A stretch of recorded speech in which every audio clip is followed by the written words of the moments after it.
Kyrie Jesu Domine, dona eis requiem. Hello, we're talking politics and culture. Easily offended, don't listen. Good morning. Happy Monday to everybody. Always start the day with prayer, because that will be the best part of your day.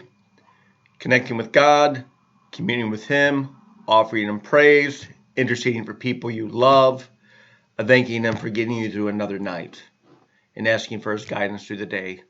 And whether you're doing Liturgy of the Hours, a morning offering, or some sort of prayer, always start the day with prayer, because that's a great way to begin it. Because after you start reading or dealing with humanity, you may not be so happy.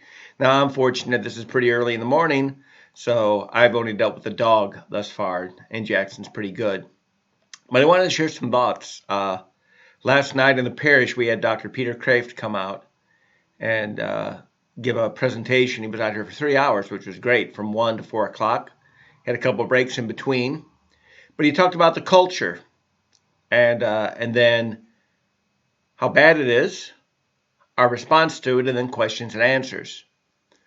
And I got some feedback from some of the people who came last night, probably people who are more hopeful and optimistic, that they thought he was rather bleak.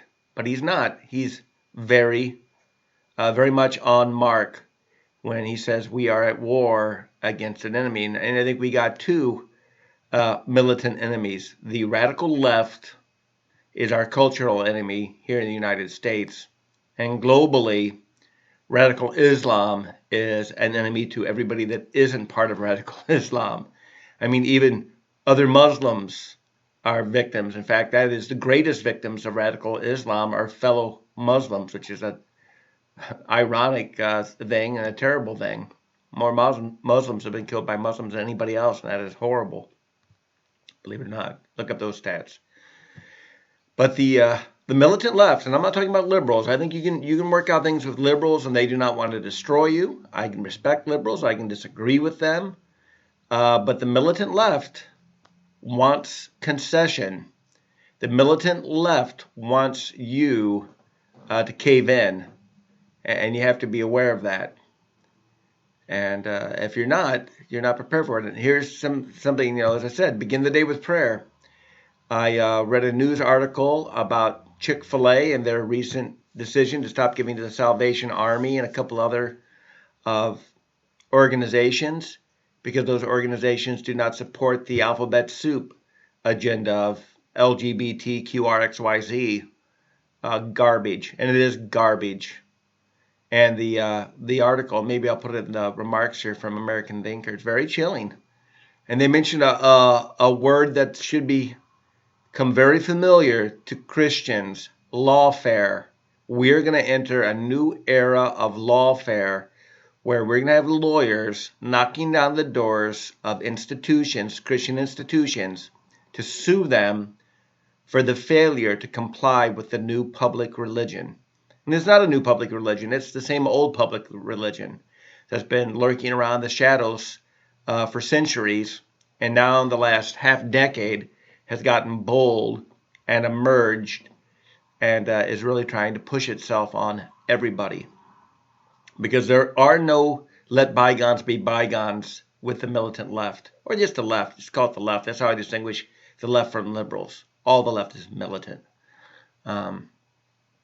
So you should be prepared. And again, read this article. You can disagree with somebody and not discriminate against them. That's how the left blurs divisions. That if you don't accept me, you discriminate against me. And that's not true. There's a difference. There's acceptance of somebody. There's a polite indifference towards somebody, or letting them, believe what they want in you, and you can live in a coexistence. Or there's only concessions, where in order for you to agree with me, you have to concede. Well, that's obviously the same thing if you agree to concede. In order for you to accept me, you have to concede. And no Christian in his right mind should believe that. So we should be prepared for this. Lawfare is on the way, and that is a shame. because it will be a way to financially exhaust Christian organizations and Christian communities and churches. And Dr. Kreeft was very right in his assessment of that we are at a cultural war. So there's the crickets. I may even have a second video this morning because there's some other things I want to say about this. So consider this part 1. Part 2 is coming up.